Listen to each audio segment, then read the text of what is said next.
Hello friends, welcome to my channel. আজকে আপনাদের সাথে একটা কুলের আচারের রেসিপি শেয়ার করব। কুলগুলোকে ভালো করে ধুয়ে পরিষ্কার করে নিলাম। এবার এর একটা মশলা তৈরি করব। ধনে, জিরে, মৌরি, গোলমরিচ, দুটো তেজপাতা আর দুটো শুকনো লঙ্কা নিয়েছি। এবার একটা কড়ার মধ্যে সর্ষের তেল আর পাঁচফোড়ন দিয়ে কুলগুলোকে দিয়ে দেবো।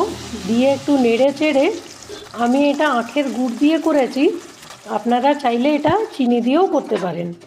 এটাকে ভালো করে একটু নেড়ে চেড়ে ফুটতে দেবো।